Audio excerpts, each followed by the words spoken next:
Good morning, everybody. Welcome to this, will be the last day of the Sheep Breeders Roundtable series of meetings, seminars, webinars. Today's title is Breeding Sheep for the Future, Genetics to Meet the Requirements of Farmers, Society and Policymakers.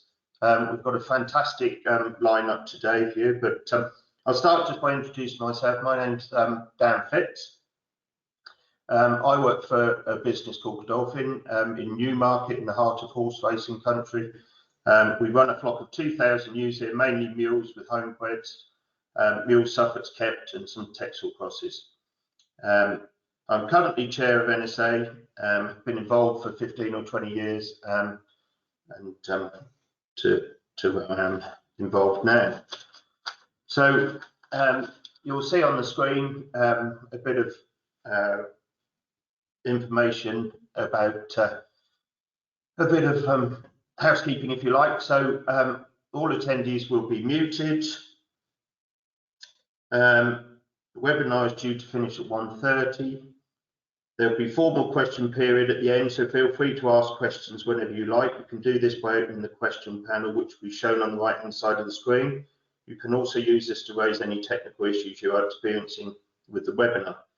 There is a technical troubleshooting document in the handout section. The webinar will be recorded and published on YouTube and AHDB website if you want to revisit the content, and you'll be prompted to answer a survey at the webinar, the time to complete this, so we can improve the webinar we run. So without further ado, we'll go on to our first speaker today, and we're very fortunate to have from the Institut de l'Élevage from France, Margaux Goyenetche. Margaux is going to tell us firstly a little bit about herself and her involvement there, and then the projects they're involved with currently. And then at the end of Margaux's talk, we'll open up for questions around what they're doing there. So over to you, Margaux. Thank you. Thank you, Dan. Hi, everybody. I'm Margaux Goyenetche, and I'm calling from France. I'm going to present to you today the CIRPO, which is the organization I'm working on. It's an organization of research and dissemination of knowledge we have in France about the sheep sector. So today I'm going to try to tell you about what we do about breeding sheep for future. Next slide, please. So the CIRPO is an organization created in 2003. We have 68 members, which are agricultural schools, producer organization, sheep union, a lot of organization around sheep production. And the main objective of CIRPO is to technically support the sheep sector by implementing R&D activities. So we are doing a lot of trials, a lot of research projects to develop the production in sheep sector. And then we are disseminating the knowledge to technicians and farmers. That is a big part of our job. That is really important to us to disseminate the knowledge we have. And we do that in order to promote the sheep farmer's job, because it's not that popular in France, so we need good arguments to promote it. Next slide, please. So the CIRPO is located on an Institut de l'Élevage farm called Le Mourier. So it's kind of in the center of France, close to a city called Limoges. We are based on a farm that belongs to the Institut de l'Élevage, which is another organization, a little bit like CIRPO, but really in a bigger scale, that works on sheep, but also cattle and horses and other production. So we are very linked to this Institut de l'Élevage. And our research is based on this farm, Le Mourier, but also other farms of the organization that are members to the CIRPO, which are other experimental sites and oven workshop of agricultural school. So we do our research, like we replicate the trials on other sites to have more strength in our results. Next slide, please. So now I'm going to present the farm we're working, the main site of Sirpo. So it's called the Mourier. We've got 95 hectares of grassland, 100% grassland. We have 720 ewes for trials with 2 lambing periods. So in March to have like spring lamb, and in November to have lamb for Christmas and Easter as well. And we have 2 livestock farming system because we have a low carbon experimentation. So it's 250 ewes that we are trying to have a lamb, like a low carbon lamb production. So more pasture we can, less time in the sheds. We're having a little experimentation inside the farm that is the lowest in carbon emission. And the rest of the ewes are the analytic flock. It's the ewes we use to do the other trials and all of other research we have. Next slide, please. Oh, and the 2 breeds, of course, we have on the farm is the Mouton Vendéen. So it's more of a meat kind of breed. And the other one is the F1 crossbreed of Ile-de-France and Romanov, which is a more prolific ones that we use to have more lambs. So we have more lambs for the trials that we do. Next slide, please. All right, so in order to do some research about new technologies, Le Mourier got labeled DigiFarm, so DigiFarm, in 2017. That help us do more trials about new connected tools and new technology around sheep production. Next, please. So DigiFarm is a research center that tests new connected tools and prototypes under real farming condition for interested companies and research projects. So there is several in France. We are one about sheep production, and we are testing a lot of tools and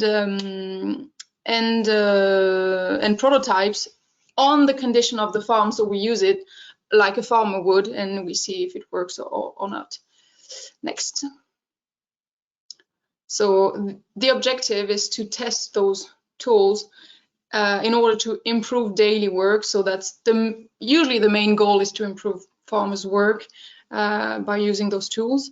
So we can create a modern and attractive image of the job, because as I told you, it's not that attractive and popular in France. So we're trying to develop this good image of the job.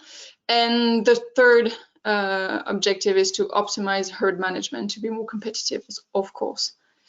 Next, please. So wanted to present some of the project we're working on in this year about the DigiFarm. So the first one is, next, please, is the virtual fencing. So we've been trying for 2 years now. Well, we did several trials about a collar from Norway of the company No Fence. It's a electric collar that we use to do some virtual fences. So we wanted to test this collar using Norway on a French sheep pasture system because there in Norway they use it on really big areas on some of the ewes just to track where they are and maybe change the surface. But in France we wanted to manage daily pasture with those collars. So the objective is to replace real fences completely, and of course simplify farmers' work and pasture management. So let's see how it works. Next. So the color is linked to an app. So if you can see on the bottom right, you can draw, I mean, the area you want to keep your ewes in, and then you connect the color onto the app, and you attribute a color to one ewe. So you have every animal, you have the list on your tablet or phone, and then you activate the color when you want, when they are into the area you set up, and then when a ewe is getting close to the virtual limit, she'll hear a sound. Maybe if you can try to press play.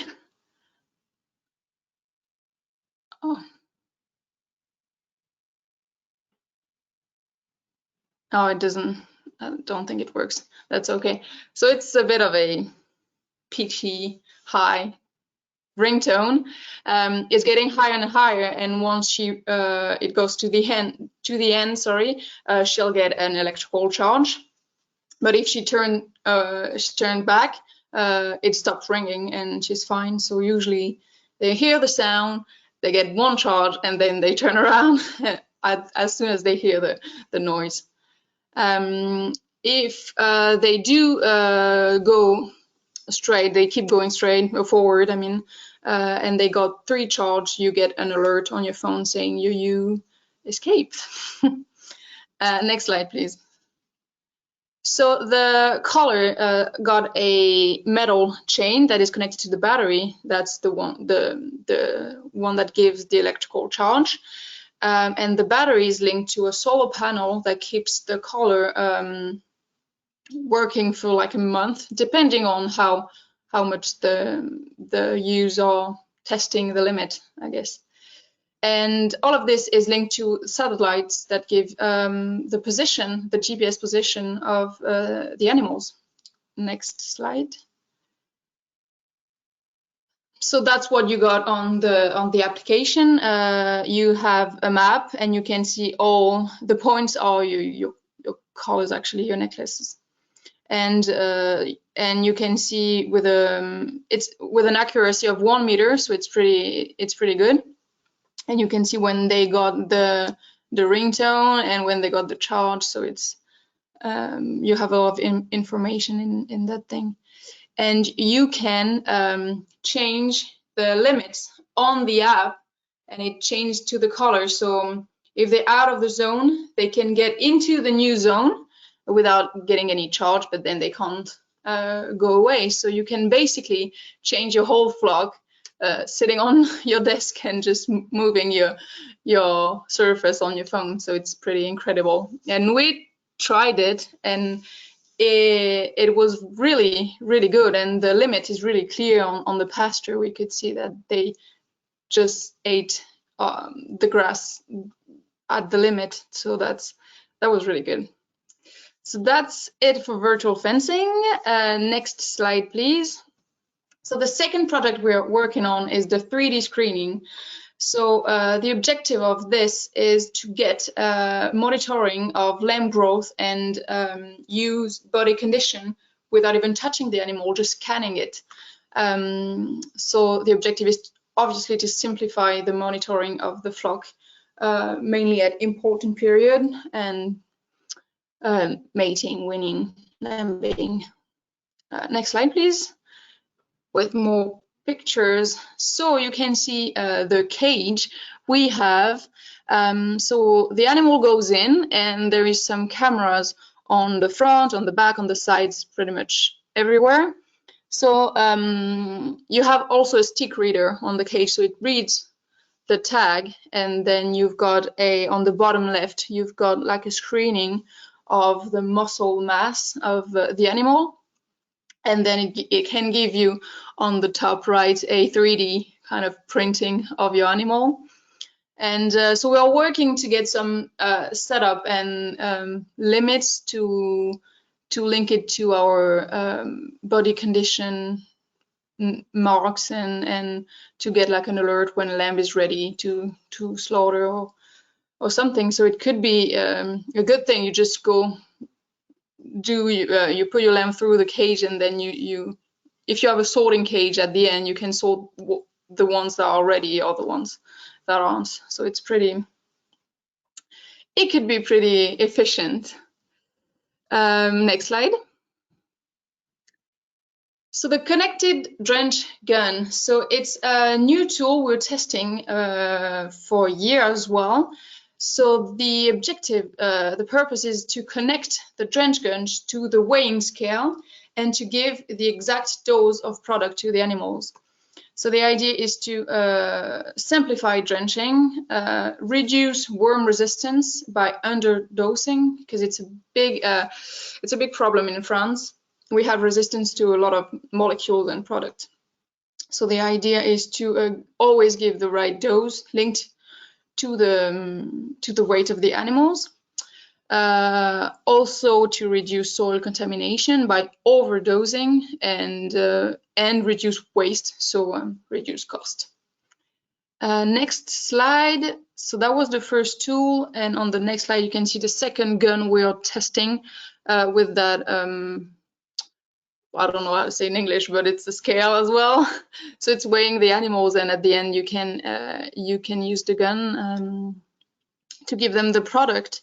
So we just received this one, so it's going to be tested soon in the farm. So we are going to compare one flock, well, one like 25 or 30 ewes that we are drenching the normal way, I guess, and the other one we're going to use that connected gun, and we'll see how much product we can save, how what's the consequence on the worm infestation. Yeah. So we're going to start it. We're very excited to see if it works, because it could simplify drenching a lot. Next slide, please. So the high frequency tag, it's another tag. So we usually use a low frequency tag, which is the yellow one, and this one would be a high frequency, so it's the blue one. We use it in a welfare project called Tech Care. So the idea is to use it to give farmers alert about welfare of the animals, so detect by detecting their presence around water trough or feeders. I'll explain it better later. But this tag can be read at a greater distance than the low frequency tag. So you can see on the next slide, you have those antennas on the right that can read the tags from a higher distance. So you can see you put them on one side and on the other side of a gate, and then you make your flock go through the gate, and you can have the list of all the animals that went through. So you can basically know if the whole flock is here, and if you have all of your ewes on the other paddock, or if you're missing one and you have to search it. So it can be pretty useful when you want to monitor pasture, or you want to see if the whole flock is here. But we also are using it, next slide please, to monitor, on this example, water consumption. So the antenna is on top of the water trough, and the reading distance is lower to read only the animals that are drinking. And so we did a trial to see how often the animals were drinking, and who are or are not drinking during the day. And the purpose is to link those data directly to the phone and give you an alert if, for example, you set up 3 days. If a lamb hasn't been drinking for 3 days, you get an alert and you go and check them. So you can use that to know the drinking frequency or the eating frequency. You put it on your feeder or whatever. So that's what we are looking into, and we're trying to get answer. Next slide. I think it's the last one.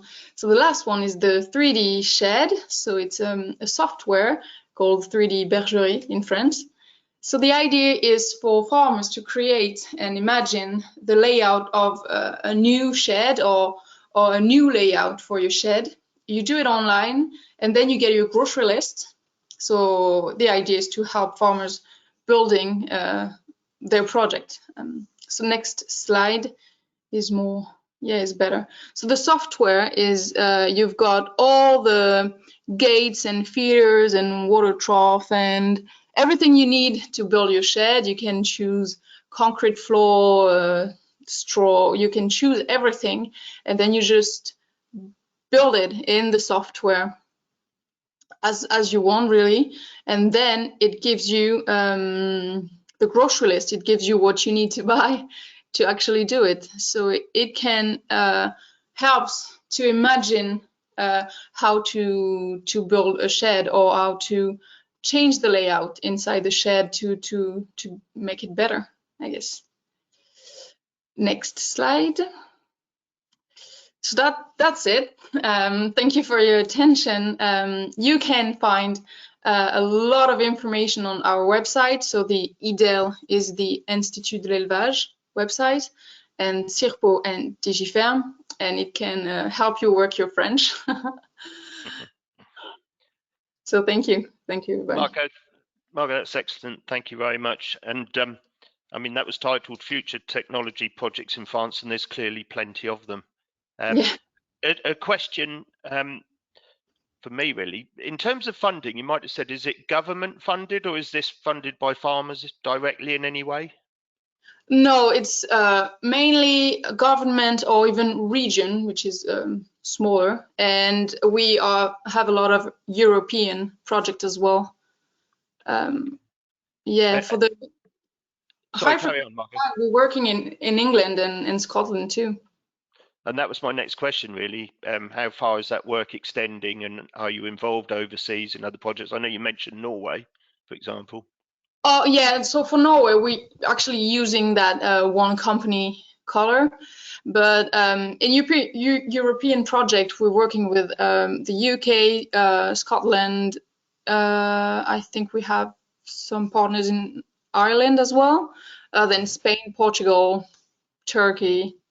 Yes. It's widespread. Yeah. I was quite intrigued by the concept of a sheep letting me know that it was out. It's normally the police that let us know that they're out. But I wonder if you could give us some idea. I mean, I'm assuming every sheep would wear one of those collars. And at which case, what is the cost? Or can you put it on less sheep and still control the flock? We have a system, obviously, in England called hefting. I don't know if you're familiar with. And I wondered how hefting is when sheep are sort of trained to live in a particular area, and I imagine that could help you with that process, but no. So if you talk a bit about the cost, maybe. Yeah. So one collar, I think it's around 250 euros. I'm sorry, I don't know that. Yeah. Not so too dissimilar to pounds.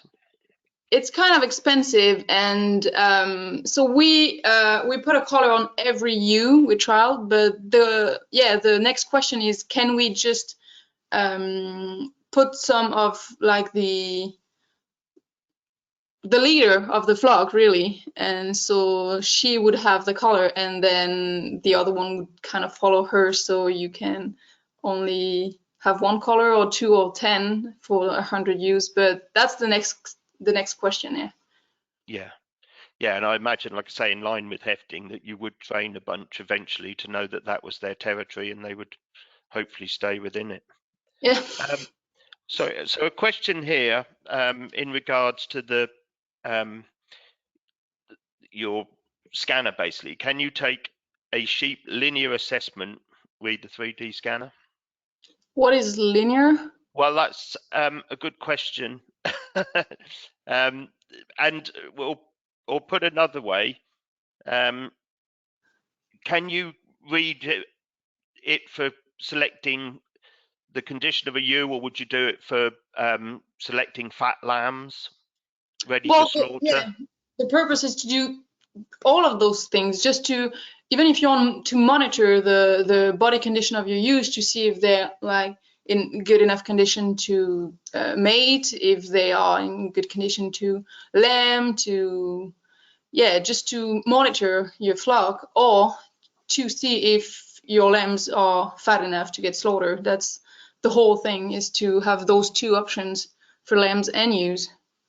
Yeah, thank you. It's not quite ready yet because we had problems with wool, but yeah, that's the purpose.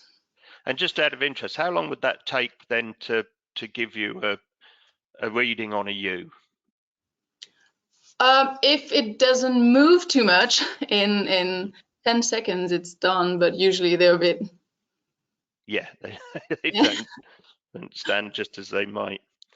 And in terms of the high frequency tags, presumably we're all using low frequency currently, with what we would do for our slaughter tags. So these things that you speak of in terms of monitoring water, these are things that we can do that we couldn't do with a low frequency.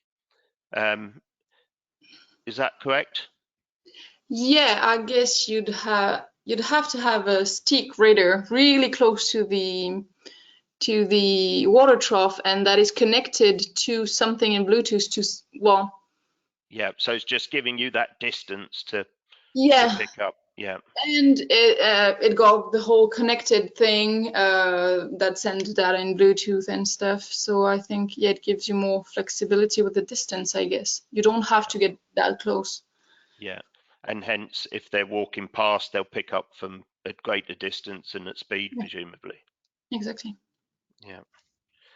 Okay, and the worming gun, that's an interesting concept to make sure we're sort of worming correctly and not overdosing or underdosing, of course. But and again, that's obviously working at a commercial speed. They walk on the weigh crate, and you could weigh them within seconds, I guess.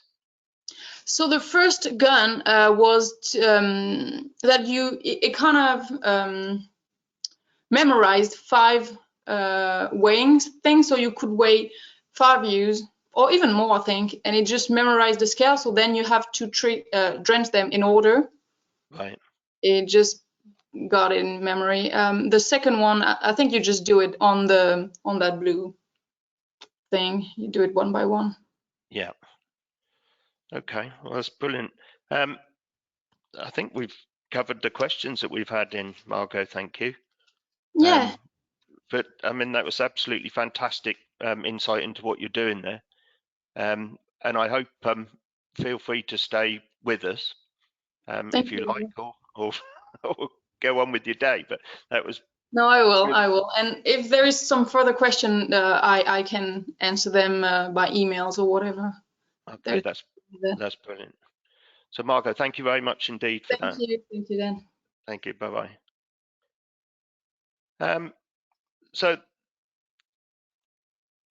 moving on, what we're going to do now is move over to Phil Stocker, who's going to give us a talk titled "Can Genetics Keep Everyone Happy?" And then following on from this, we're going to have a discussion. We've got 4 farmers from around the country, from Thomas Carrick from England, Alwyn Phillips from Wales, Irene Fowley from Scotland, and Campbell Tweed from Northern Ireland. But we'll start straight away by going to Phil, who will have a series of slides and talk us through those. So over to Phil. Phil's Chief Executive of the National Sheep Association, and you've just done your first 10 years with us, Phil, haven't you? And I think today, possibly, I don't know. Yeah, literally.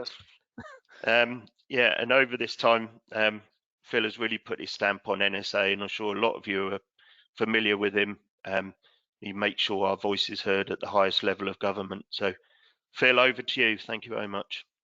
Thanks a lot, Dan, and good afternoon, everyone. And I'm really looking forward to, continuing, not looking forward to what I hope will be an interesting session, but it's already started that way with Margaux's presentation, which I thought was excellent. But I really hope we're now going to move into an interesting and challenging, I don't think there's anything wrong with that, and stimulating webinar to take us through to around about 1:30.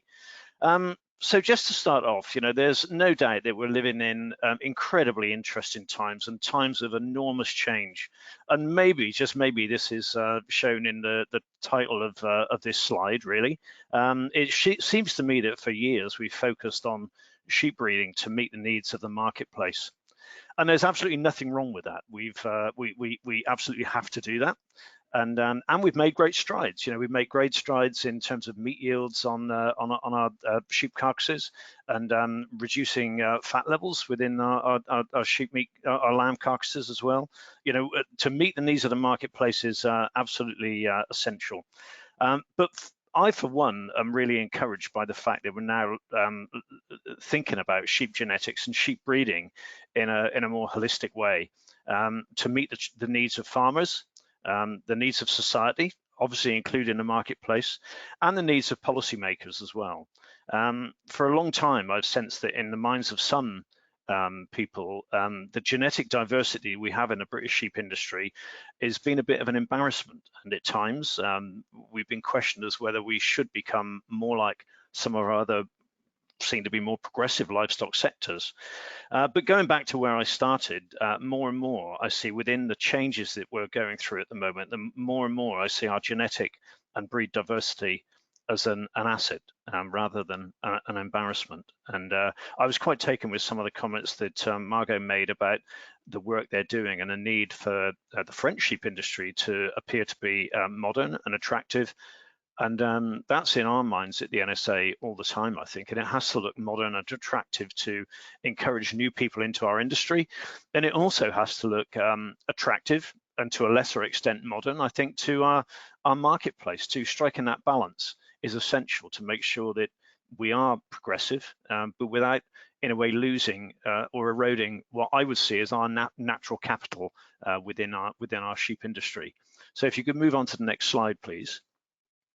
And just to expand that a little bit, and I use this slide regularly when I talk to people about the sheep industry, and I don't think we should forget this, that we've got an incredible base that in my mind fits really, really well with a lot of expectations on our industry, expectations from the public and policymakers and the environmental movement as well. You know, it's not wrong to remind ourselves that we've still got across the British Isles some 45,000 family scales that bring us a lot of social capital. You know, again, socially and culturally, it makes our sector be very, very rich. It creates a lot of enterprise as well.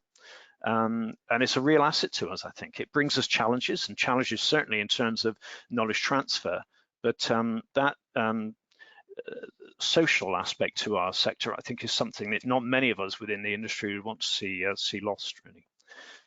We've got a wide diversity in sheep, in our sheep breeds, and in the way that we keep sheep as well. A huge diversity, as we have in our marketplace as well.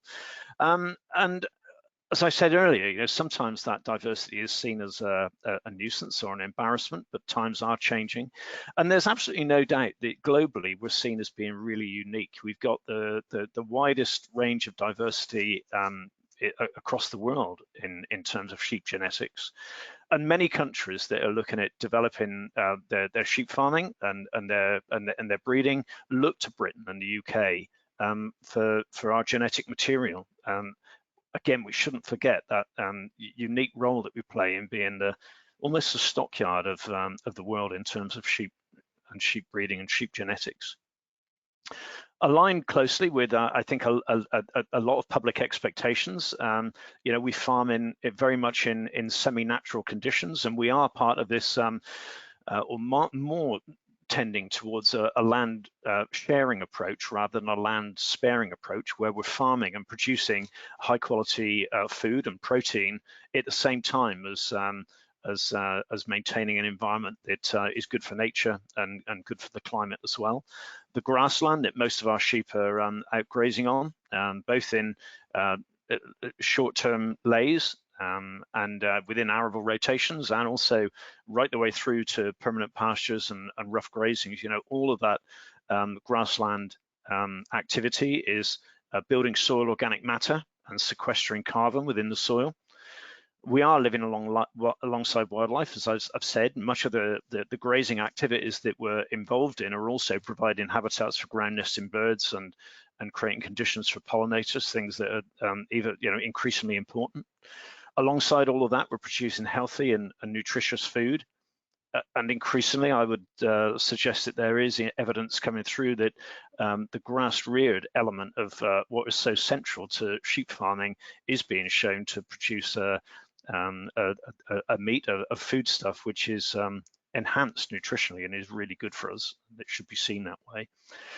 You wouldn't believe this or accept or see this when you get your wool check back when you sent after shearing and a wool clip, but we are involved in producing the most sustainable fibre in the world, and it's always quite sobering to think back, probably only 100, I can't think back 150 years because I wasn't around then, but to think back in the history book, the history of our industry, I guess 150 years ago, most of our industry was based on the value of wool production, and meat was very much a byproduct. And over that period of time, things have turned around entirely. But again, in this world of interest in sustainable technology and the use of natural resources and concern over microplastics, we are sitting on something that is hugely undervalued at the moment. And I do feel that there, in time, done right and with the right innovation, there is a really good future for sustainable wool production going forward as well.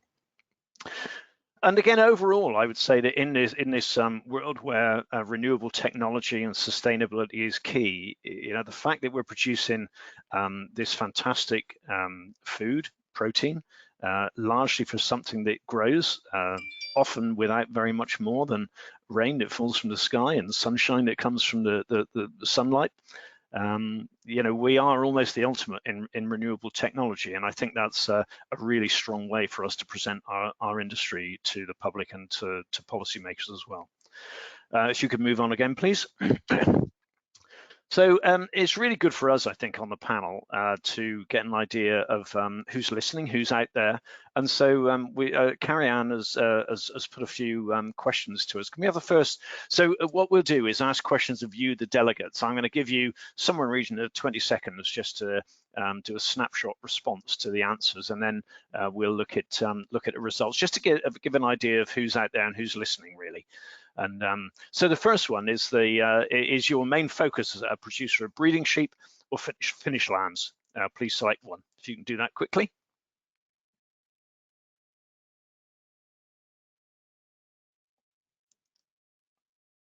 Okay, Carrie Ann, we can close that one, I think. Who have we got with us then?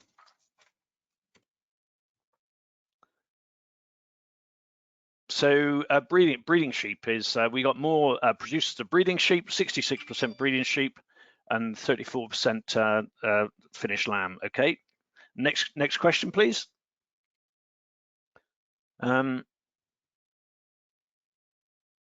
Are you a hill farmer or a lowland farmer? Again, you won't need many seconds to answer that one. I think you'll know the answer to this. So I think it's quite reasonable to close the poll now, Carrie Ann.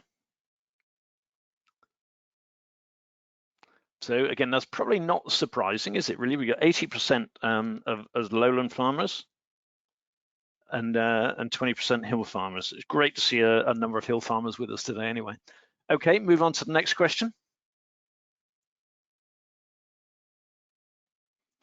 How would you categorize your main sheep flock? Native hill breeds, native lowland breeds, new, improved or composite breeds, terminal sire breeds, or classic crossbreds such as mules or half-breds? Let's have a few more seconds to respond to that one. But still, it shouldn't take long. So let's close the vote now and again, see who we got with us.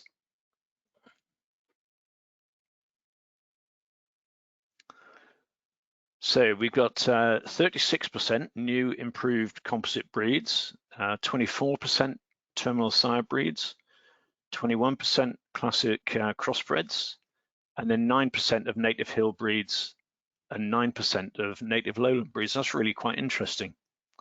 And I don't know, you could read a lot into that, but it would suggest to me that there's an awful lot of people in our industry that are out there and not part of this webinar today. But again, there's probably no great surprises there. So move on to the next following question. Does Britain have too many sheep breeds? Yes or no? You're not going to have many seconds to have to answer this one. Do we have too many sheep breeds? Close the poll now. What do people think? Oh, that's interesting. 38% no. Yes, 38% say yes, we've got too many, and 62% say no. Okay, and then I think we go on to our final question. Would you submit your breed to the museum in order to reduce the number of breeds that we've got in the UK? Yes or no? Is your breed important to our industry, or is it someone else's breed that you'd like to submit to our museum? Who would like to submit their breed to the museum, to our sheep breeds museum? Okay, close the poll. There. Well, I'm really quite surprised to see that some would like to.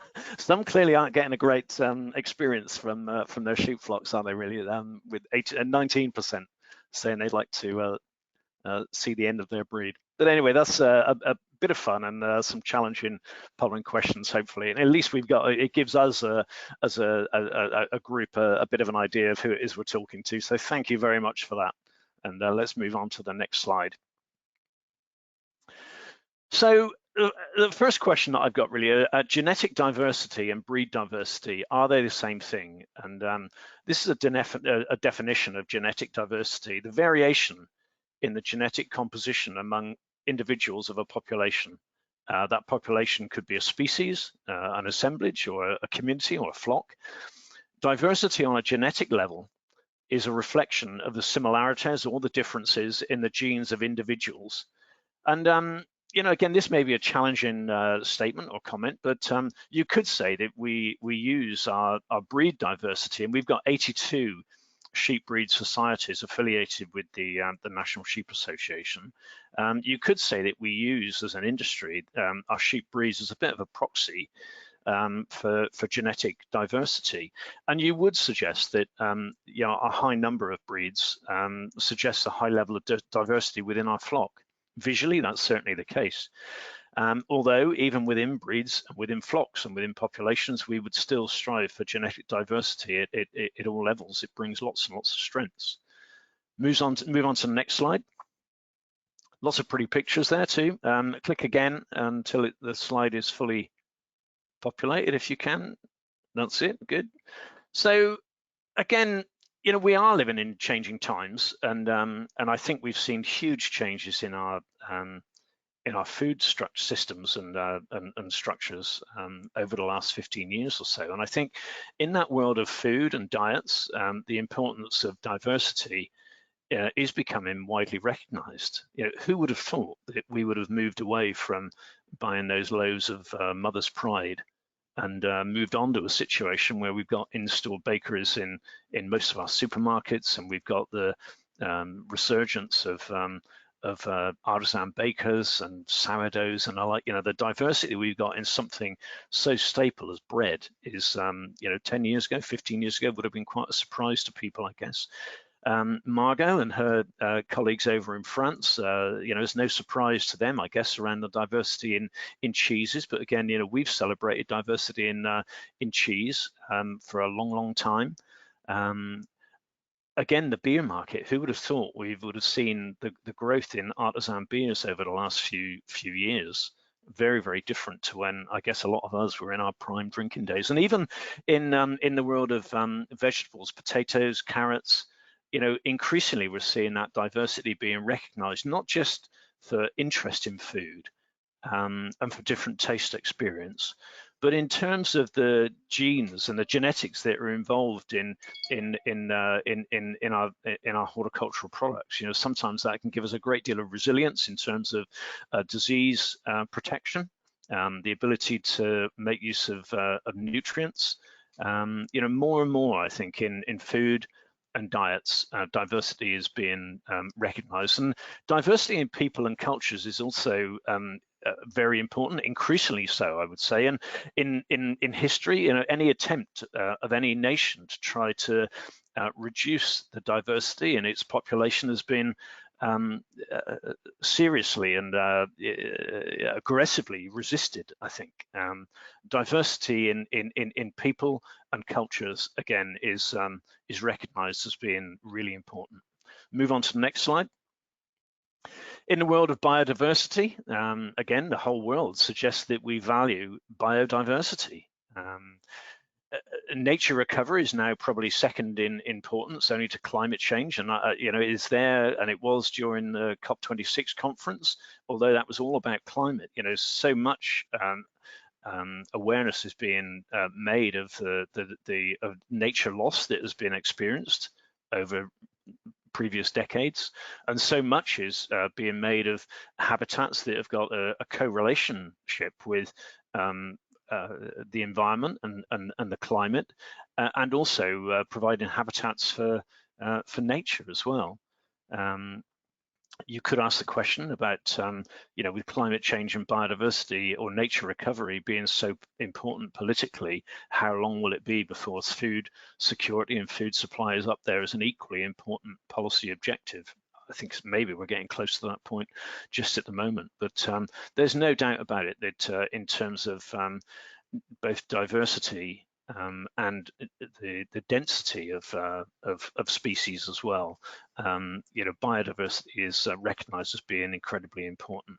And even more within agricultural diversity, more and more I think we're talking about the value of diversity in crops and even grassland, with multi-species lays becoming more and more popular these days, and that recognition that lots of plants and herbs and flowers that are grown within our permanent pastures and our upland pastures as well are really important for pollination and as part of the food chain as well. And you can see that in future some of the payments that would have been coming to farmers will be changing in part to recognize what contribution farmers are making to nature recovery and biodiversity as well. And that diversity within some aspects of agriculture is now starting to be seen as offering resilience as well. It's simply a matter of not having your eggs in one basket, I guess. And as we face climate change and weather pattern change, over the last decade or so, we've been through periods of extreme rainfall and through periods of extreme drought, where I remember discussions about what we needed to do in relation to grass breeding to make sure that our grasses were more drought tolerant or flood tolerant. Actually, what we need is more resilience to make sure that they work for us in unpredictable and uncertain times. So move on to the next slide. So moving on to sheep diversity, I hope you're enjoying some of the pretty pictures that we put in for you as well, but moving on to sheep diversity. And I'd like to stimulate a discussion, I guess, around looking at sheep diversity as an asset.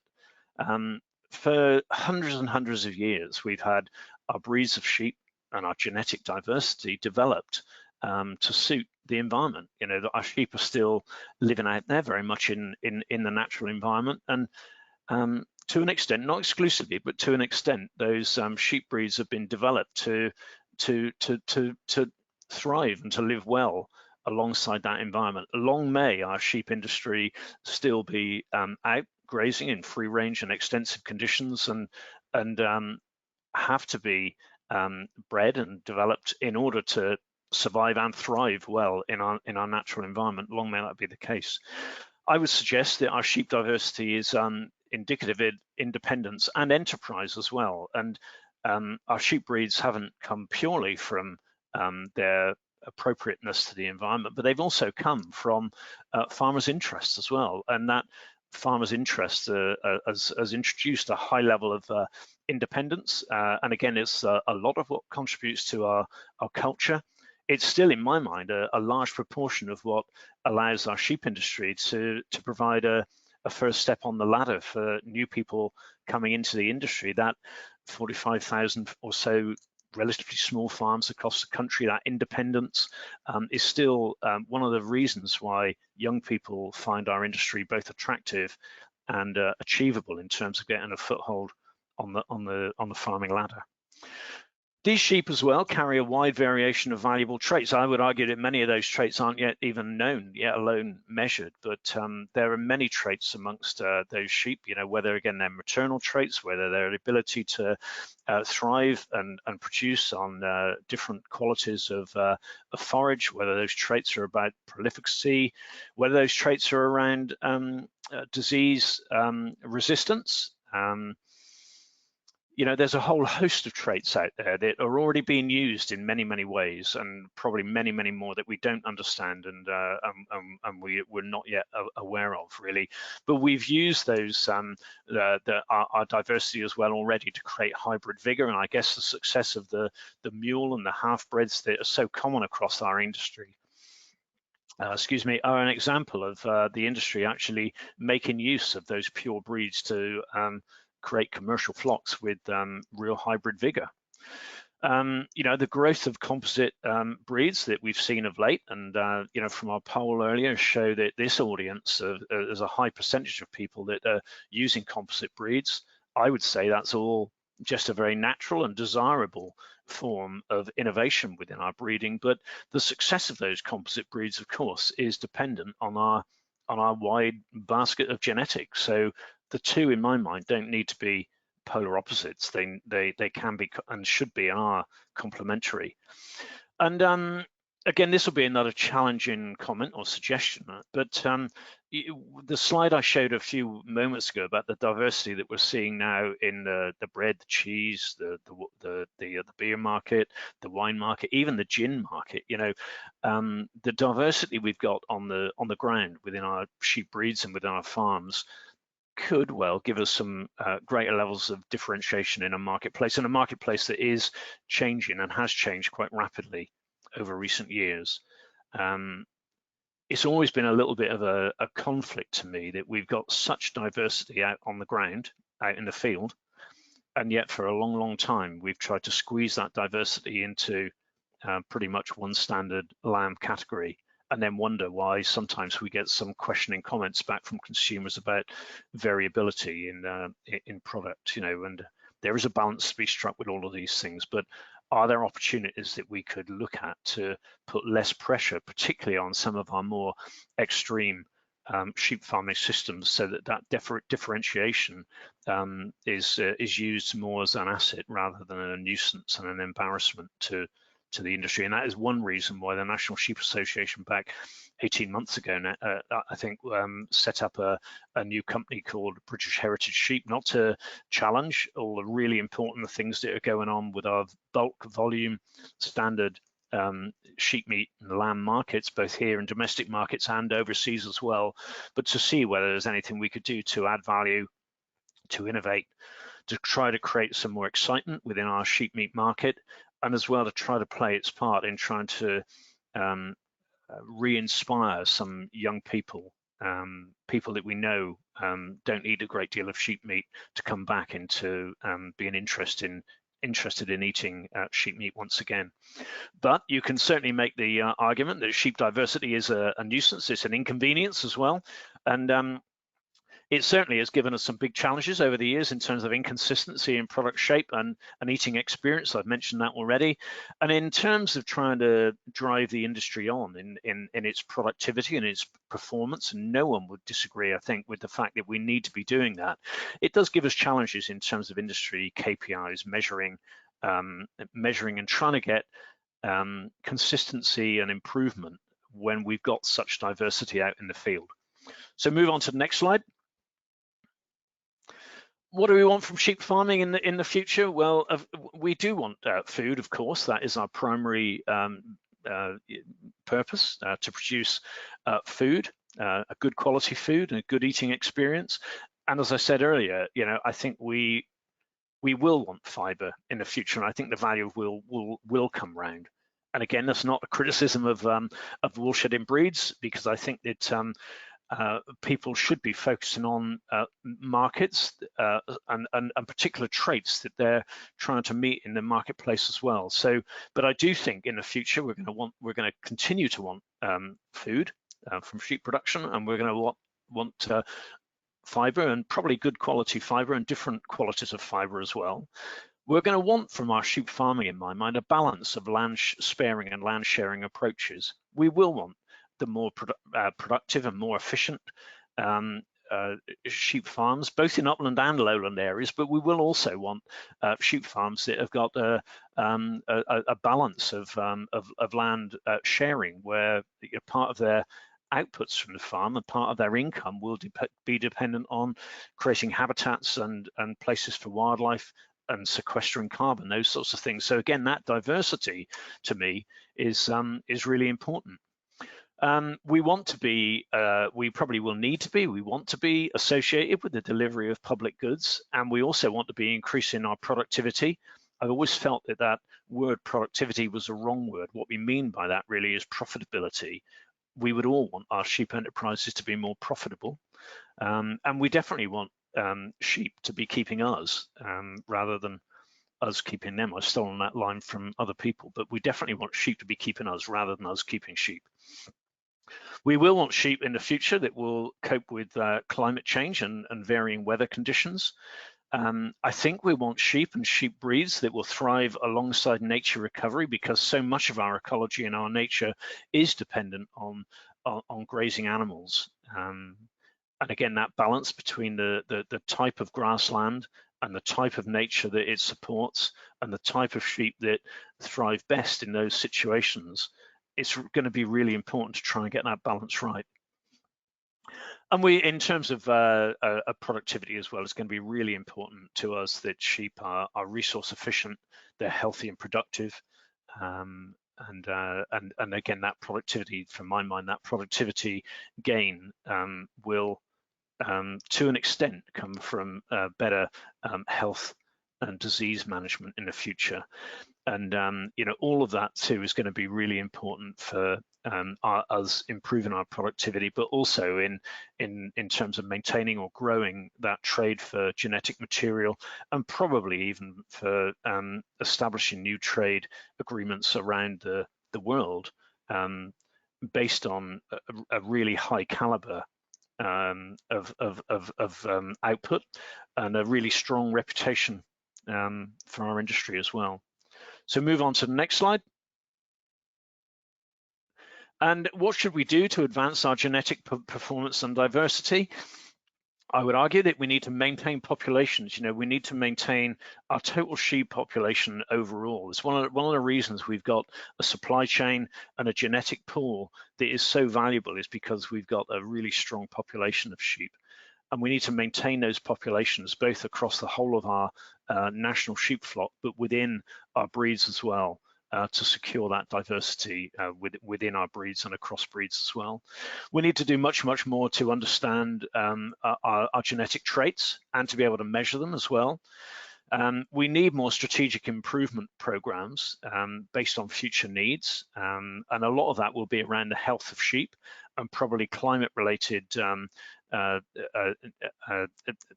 traits that we're looking for from our sheep flock. We need the use of careful and unbiased genetic technology, and I think there I'm referring to the recent consultation. A potential is held around gene editing, and I think there's a lot of potential that could be secured through genetic editing in our sheep flock. But we also need to make sure that technology is used carefully and responsibly, and they support, again, the natural capital of our industry.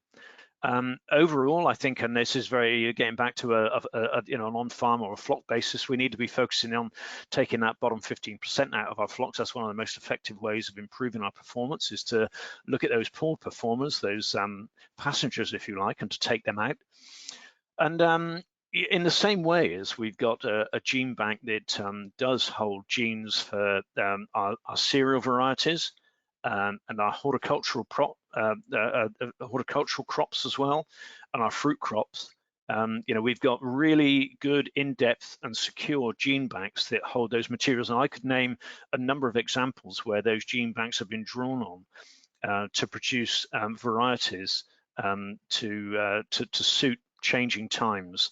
I believe that we could do with a similar gene bank to protect our livestock genetics as well. And that gene bank, I'm not talking about a museum, it's not the museum that I was referring to earlier on that we could dump some of our unwanted genetics into. It's a dynamic gene bank that actually protects us in cases of disease outbreak and disasters, and maybe to avoid us losing what we don't know. And you know, I think it would be good for us to have a discussion within the industry at some stage about whether we agree that that would be a valuable asset for us or not.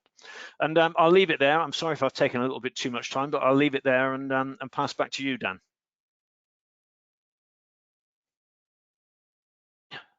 Hello, thank you. Thank you very much, Phil. That was fantastic as ever. It gives us a lot of food for thought. So what we're going to do now is open up to our panel, and I'll just run through quickly. We've got Thomas Carrick is on the panel. He's an ex-Next Generation Ambassador of NSAs from 2015, farms near Alston in Cumbria, and is currently NSA Northern Region Chair. It's in partnership on the family farm, have 1,800 upland ewes. He believes the diversity of UK breeds and the traditional stratified system, but wants to continue to make improvements by keeping an eye on commercial attributes. Thomas embraces all tools and technology to improve health and performance, having completed a degree in human genetics, believes there's huge potential for the science to be used more by the livestock industry. In Wales, we have Alwyn Phipps of Pennygelly, who has been performing recording for over 30 years, runs two flocks, a pedigree flock of Texels and Pole Dorsets near Carnarvon in North Wales. Alwyn's first saw cell grazing in operation in New Zealand and knew it could work on his farm. He could see how good grassland management could maximise the potential of his flock genetics. Cell grazing has also allowed Alwyn to increase the size of his flock significantly without the necessity to rent further ground, maximising meat produced from every hectare of grazed ground. Alwyn is a recipient of the John Gittins Memorial Award in recognition of his outstanding contribution to Welsh sheep farming. In Scotland, we have Irene Fowley, farms north of Aberdeen in partnership with her husband Jim. They farm just over 2,000 acres with 1/3 arable, the rest grassland. Irene runs 120 Suffolk ewes, established 40 years ago, puts emphasis on growth rate, conformation, size, ease of lambing, and Irene has exported semen to 15 countries. Irene has been recording for 30 years and have used ultrasound CT scanning to improve genetics in a flock. Irene believes in using modern scientific technology as a tool to select best genetics, and won the Farmers Guardian Sheep Innovator of the Year in 2013 and the Brooks Cup in the Suffolk National Flock Competition. So that leads us to Campbell Tweed in Northern Ireland. Campbell is widely known throughout the industry and has a long connection with NSA. Campbell is hugely active in his work for sheep farming in other areas and received an OBE in 2003. Campbell's farms land that has been synonymous with his family for over 450 years at Ballycoo's Farm, County Antrim. Traditionally, the farm would have carried blacker ewes, but now carries a flock of 3,000 wool-shedding easy care ewes. Campbell has been using performance recording for over 20 years as he moved over to easy care ewes. He has done this by introducing performance recorded Wiltshire Horn rams, more recently easy care rams. His aim to produce maternal sheep with good carcass quality. So I think we have a question that comes up, and I think everybody could put an input into this. And it says, with the decline of the hill sector in the UK, are new improved composite breeds going to be the future of lowland farms, replacing mules and traditional breeds? And I'm going to start with you on that one, Thomas, because of the mention of the word mule. It's a difficult one because in some ways the decline in hill sheep, you could say really that decline has happened and we're at a leveling off now. I personally don't think that the mule will continue to decline. I think it's very much horses and courses. I would never tell somebody that what they're doing is right or wrong, but I thoroughly believe that the mule has something to offer quite a lot of people, and those who are wishing to breed their own through their own interest or anything like that will clearly choose a different path. Personally, I think the mule has a lot of traits which a lot of other breeds would like to have and would like to try and achieve by breeding in, but it's one of those really difficult things to get your head around or to try and understand at all, in that a lot of the traits which a mule has in terms of maternal attributes, they're very difficult to quantify, especially in genetics and to pin down certain locations within the genome, if you understand what I mean. So very difficult to breed in and very easy almost to achieve by creating a crossbred. So in that respect, I think there is a bright future for mules, and I don't necessarily think they'll keep on declining indefinitely, if you like. There's been a couple of forces out there. Some people are liking to turning to breeding their own out of their own interest, or trying to keep controlled by bio threats or anything like that. But also we've seen some forces which have pushed hill sheep off the hill. Those two things combined have probably reduced those mules available. But in terms of being pushed off a hill, I think we are at a bit of a leveling off at the moment. Thank you, Thomas. And Campbell, if I could come to you as somebody that's changed direction, I guess, on the hill and using more composite breeds, could you say a few words on that? Yeah, well, I think we'll maintain a diversity. I think the trend is clear away from the more stratified picture, but there will be a number of people that'll suit their system fine. We changed ourselves because we were performance recorded. All the sheep that we had, all our flocks were performance recorded, and really there's a very small minority interest in performance recorded blackface sheep.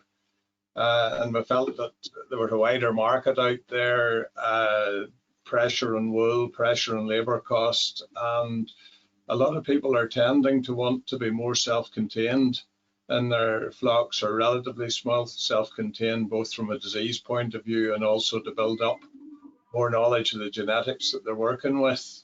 So they don't want a big increase or a big influx every year of animals that they don't know much about. So I think it's important that the industry as a whole gets more into performance recording and genetic improvement, whichever system they're in. And I think there's room for good sheep of all stripes. Yeah. Thank you, Campbell. Would you like to come in there, Alwyn? No, I could agree with Campbell very much so. That it's happening in Wales now with the HCC Hill ram performance recording has shown there's a variation within the breed, which shows how good they can be, and the bottom percent ones are clearing out. But it's all about performance in the future. That's where we're going there. Yeah, and this is something, Irene, that you have used heavily over the years, isn't it? The performance recording side. Yes, we've done performance recording for a long time. Initially, just within flock, and then once the whole breed was put together, that helped us a great deal, because we were being compared with other sheep of our own breed. And then for the last 11 years, we've been doing CT scanning, which has also helped pull out the best possible genetics of our sheep. And what I feel is that I'm thinking of the Scottish hill sheep, the Cheviot and the blackface. And what we're finding is that we're selling our rams, in quite a big proportion, are going to the Outer Hebrides and the Highlands. And we're finding that they're adapting very well to the conditions there. And the profitability for these farmers is increasing immensely, because whilst they're still keeping their own hill breeds, some of them pure, putting a good number to a Suffolk ram, they have improved immensely the value of their store land, because they're not able to finish their lambs on the marginal land. but it's really helped with their profitability. And also, what we've done within the flock, we've improved our maternal qualities at the same time because of our closed flock, and quite a number of them are using the Suffolk ram for replacements, for female replacements. And we were speaking about the keeping the sheep in the same area, whatever. So this helps them a great deal because they're born on the islands and they're acclimatized to the conditions there. Thank you, Irene. I think it's interesting because we run a commercial flock and we have very little to do on farm here with performance recording. But one thing we're absolutely certain of, it plays a massive part in influencing our flock through what we buy from people that are using it constantly. So it's seeping out into the industry as a whole. There's a question here in regards to carbon efficiency work and the measurements of methane and the effect on breeding and methane emissions, and something that we can do some work on genetically. And Phil and I had and several others an interesting meeting with Northwick about how they're starting to, or they've got equipment now to measure some of this, haven't they, Phil? But there's little sort of progression with that at this point. Yeah, thanks, Dan. Yeah, we are early days with this, aren't we, in terms of I suppose the impact of the influence of genetics on methane output, but there's a lot of work going on around diets and around nutritional additives as well. It's something that's going to, you know, come under the spotlight more and more. And I think, you know, we need to be with those 30% targets that were agreed at the COP26 conference, you know, to reduce our methane outputs. I think it was 105 odd countries that agreed signed up to that. By 30% by 2030, you know, I think we can make a case that we can do that without reducing our sheep numbers. I think we absolutely can, and I think there, you know, things like you know, understanding our genetics, understanding the impact of diet, and again, understanding the impact of health and disease and how parasite levels will affect performance. Those sorts of things. Excuse me. Those sorts of things will vastly quickly reduce our methane output. The other thing I'd just like to say on that is that, you know, I think you can't disagree with the fact that reducing days to slaughter reduces methane outputs. But I think that you need to be looking at all the other potential unintended consequences that might come from too many people reducing their days to slaughter as well. So again, the more and more we have to look at these things as widely and as holistically as we possibly can. Yeah, I think that comes up quite often, doesn't it? Efficiency and efficiency of you and what she can produce, and then how quickly you can get that to slaughter. And is that something you're very concentrated on, Alwyn, with your cell grazing system? Yeah, I think that's very important. But one thing we don't seem to think about is the feed efficiency of the rams we're producing. At the moment, the big rams of the concentrated fed make the biggest money in the market, and I think we've got to look at that aspect as well, apart from the efficiency. The bigger the sheep, the bigger the methane. Yeah. Campbell, did you want to come in there? Yeah, I was just going to say, I think it was probably 3 sheep breeder roundtables ago. There was a bit of work done around the use of performance recorded sheep in the national flock, and the figures then were about taking average performance recorded rams into this, particularly into the maternal side. You would reduce the environmental footprint of the industry by about 10%. You know, so there's a lot that can be done, and I think the industry, given the right encouragement, will respond. And Campbell, I guess what you've achieved on your farm in the number of blackies you'd have run originally to the number of sheep you're running now is an example of how that can be improved, I guess. Yeah. And breed sheep that take a lot of trouble out of the job as well. There's an environmental footprint and associated with a lot of work and operations that have to be carried out. Yeah. Thomas, I know you, obviously you improve your meals year on year, but do you see efficiency gains, or could you see marked efficiency gains over the past few years? You're running more sheep per acre, or? No, we're not running more sheep per acre. If we did, it's quite well publicised. We take part in an off-wintering scheme off the fell. It's a very difficult one because it's probably made us more productive in that we rear more lambs now because they simply carry more lambs through the winter. And the tricky part is finding all the ground to support all the twins in the summer. So you carry just as many sheep and rear more lambs, but probably our inputs have gone up, well, they have gone up a little as well. This last year, it looks great, but next year it might be tricky if all the inputs are really expensive. It's difficult to sort of quantify on a farm like this. Because we're not really aspiring to 200% lamb crop, if you understand what I mean. It's not really what we want.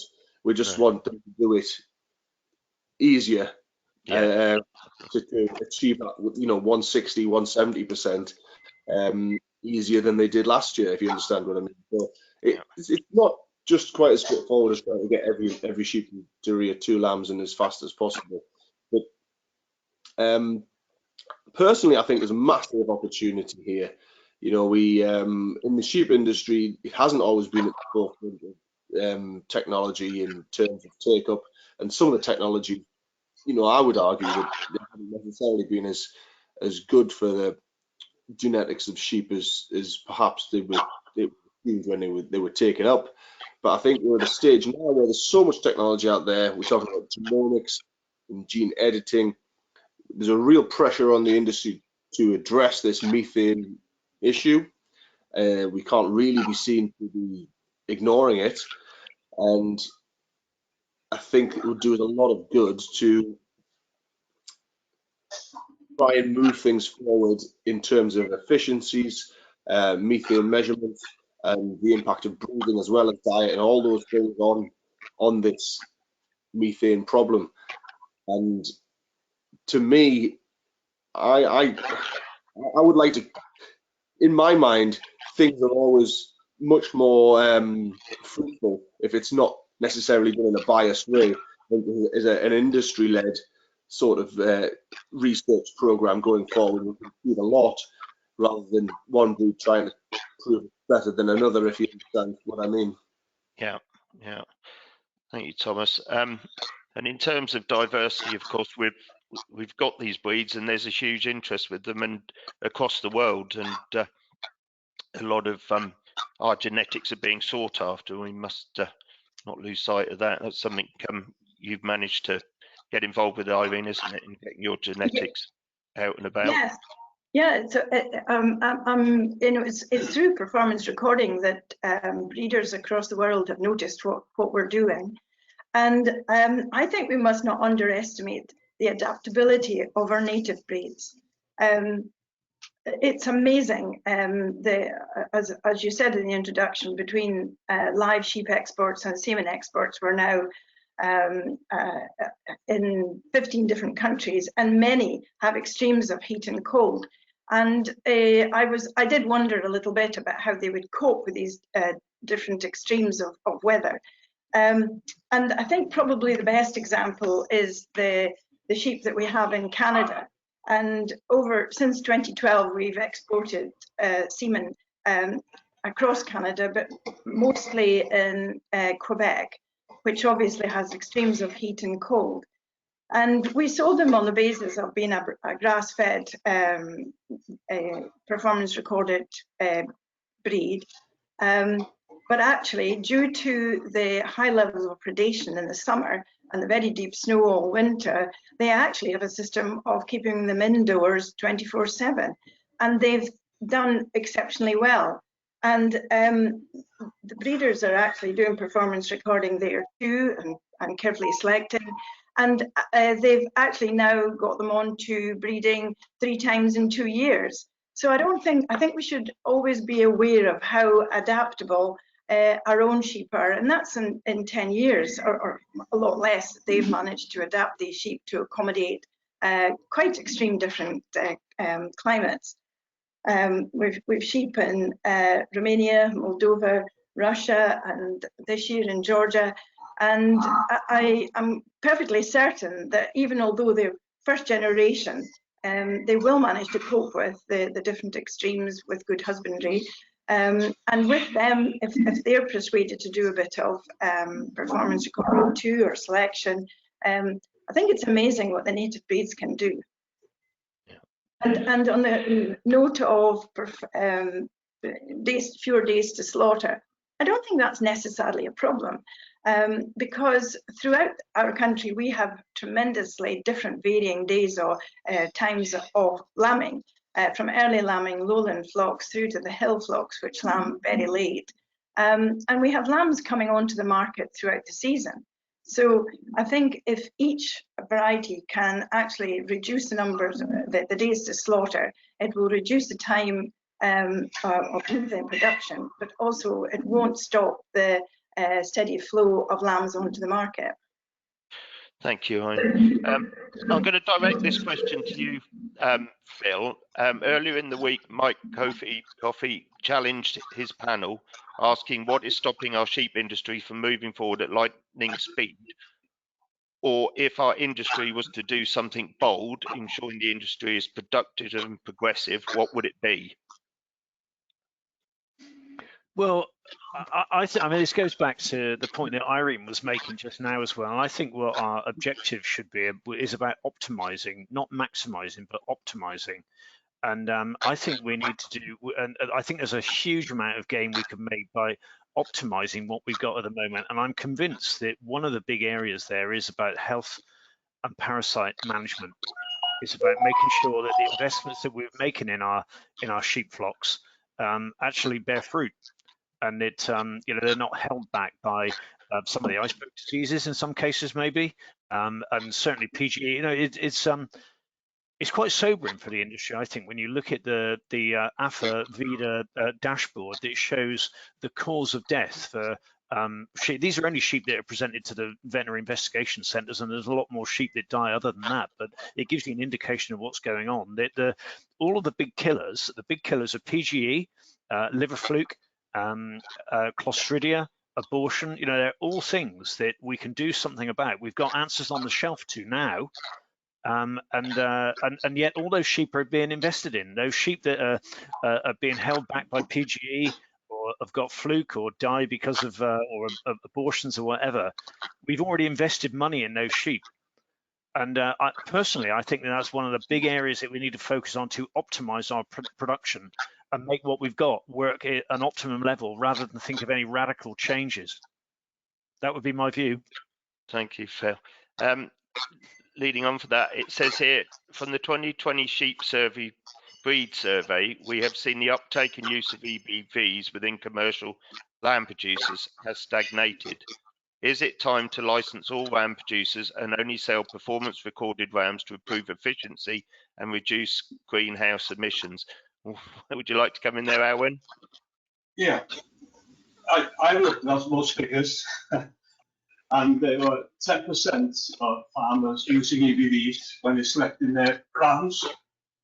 Well, 40% were aware of EBVs but couldn't find the information or many breeds went recording, and 50% went using at all. And we're facing in 2027 farming without subsidies. So there were 90% of sheep farmers weren't using EBVs. And the message this week has been focusing very much on genetics. And I think that's where my concern is. And we've got a situation now of 6 years not knowing what's happening. The government has been slow in not introducing a sustainable farming system. We can't make new budgets. We can't plan ahead. And time is ticking down, and we've got to look at countries that have successfully farmed without subsidies. And that brings us back to New Zealand. And they focus on genetics and grass, and they've successfully farmed without subsidy for 35 years. And that's a message there somewhere, and I think we've got to address it. And it's very frustrating because delaying the new program, a new mission they have, is putting us in a standstill position. And come 2027, we've been preparing the way, we're in a weaker position. So I could go on about this for a long time, but time would destroy me. But I have very strong feelings that the industry going to wake up and subsidies finishing and forget about fighting the PPS subsidy system, but focus more on what we've got to do in the next 6 years to be able to harvest our subsidies.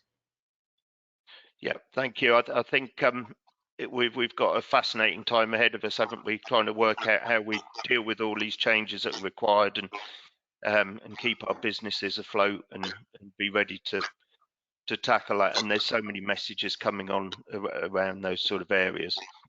There is a question here which is sort of slightly different about, and I've lost it now, about the sorry, excuse me.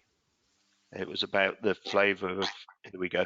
What do you think makes the biggest difference to the eating experience and flavour, diet or breed? Campbell, I'll let you have a go at that one.